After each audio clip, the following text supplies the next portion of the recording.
അടൂരിൽ നിന്ന് കൊല്ലം പോകുന്ന റൂട്ടിൽ മണക്കാല എന്ന് പറഞ്ഞ ജംഗ്ഷനിലാണ് നമ്മളിപ്പോൾ നിൽക്കുന്നത്. അടിപൊളി നാരങ്ങ വെള്ളം കുടിക്കാൻ വേണ്ടിയിട്ടാണ് മച്ചാമാരെ ഇന്ന് നമ്മൾ വന്നിരിക്കുന്നത്. മണക്കാല എന്ന് പറയുമ്പോൾ എഞ്ചിനീയറിംഗ് കോളേജും പോളിടെക്നിക്കും ഒക്കെ ഉള്ള സ്ഥലമാണ്.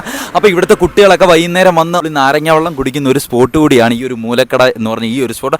അപ്പോൾ മച്ചാമാരെ ഇവിടുത്തെ വിശേഷങ്ങളാണ് ഇന്ന് നമ്മൾ നോക്കാൻ പോകുന്നത്. നമ്മൾ എത്ര സിറ്റിക്കകത്തുള്ള വലിയ വലിയ ബേക്കറികളിൽ നിന്നും സോഡാ സർബത്തും സോഡാ നാരങ്ങ വെള്ളം എല്ലാം കുടിച്ചു കഴിഞ്ഞാൽ ഈ ഒരു നാട്ടുംപുറങ്ങളിലുള്ള നാടൻ നാരങ്ങ വെള്ളത്തിന്റെ അല്ലെങ്കിൽ നാടൻ സർബത്തിന്റെ ആ ഒരു ടേസ്റ്റ് നമുക്ക് ഒരിക്കലും കിട്ടത്തില്ല. നമുക്കറിയാം വലിയ വലിയ ബേക്കറികളിൽ നിന്നും ഒക്കെ കുടിച്ചു കഴിഞ്ഞാൽ നമുക്ക് ഒന്നീ സോഡയുടെ ഒരു ടേസ്റ്റ് ആയിരിക്കും, അല്ല ഒരു പഞ്ചസാര, അല്ല ഒരു ഉപ്പിന്റെ ആ ഒരു ടേസ്റ്റ് ഒക്കെ ആയിരിക്കും മുഴച്ചു നിൽക്കുന്നത്. നമുക്ക് എല്ലാവർക്കും നമ്മുടെ നാട്ടിലൊരു സോഡാ നാരങ്ങ വെള്ളത്തിനും അല്ലെങ്കിൽ ഈ ഒരു സോഡാ സർബത്തിനും പേര് കേട്ട ഒരു കട നമ്മുടെ നാട്ടുംപുറത്ത് കാണും. അപ്പൊ അവിടുത്തെ ടേസ്റ്റ് ഒക്കെ എന്ന് വെച്ചാൽ ഈ ഒരു ജനറേഷൻ ബേക്കറികളിൽ നിന്ന് നമുക്ക് ഒരിക്കലും കിട്ടത്തില്ല. നമുക്ക് മൺമറഞ്ഞുകൊണ്ടിരിക്കുക. അപ്പം നമ്മൾ അങ്ങനെ കുടിച്ചിട്ടുള്ളവർക്ക് നമുക്ക് തീർച്ചയായിട്ടും ഇരിക്കാം, ഒരു നാരങ്ങ വെള്ളം കുടിച്ചു കഴിഞ്ഞാൽ നമുക്ക് ചില സമയത്ത് നമുക്ക് ഭയങ്കര ഒരു റിലാക്സേഷൻ തന്നെ കിട്ടും. ചൂട് സമയത്തൊക്കെ ആണെങ്കിൽ നമ്മൾ ഉച്ചയ്ക്ക് ബൈക്കിന് പോകുന്നവരാണെങ്കിലും ബസ്സിന് പോകുന്നവരാണെങ്കിലും ഒക്കെ വന്ന് ഇറങ്ങിയിട്ട് ഒരു നാരങ്ങ വെള്ളം കുടിച്ചു കഴിഞ്ഞാൽ എൻ്റെ പൊന്നു മച്ചാന്മാരെ അതൊരു ഫീൽ, ആ ഒരു ഫീൽ തന്നെ നമുക്ക് പറഞ്ഞറിയിക്കാൻ പറ്റത്തില്ല. അതൊരു വേറെ ഒരു ഫീൽ തന്നെയാണ്. നമ്മുടെ ഈ ഒരു സ്പോട്ട് വരുന്നത് മണക്കാല ജംഗ്ഷനിലാണ്. മൂലയ്ക്കുള്ള കടയായതുകൊണ്ട് തന്നെ എല്ലാവരും ഇതിനെ മൂലക്കട എന്നാണ് വിളിക്കുന്നത്.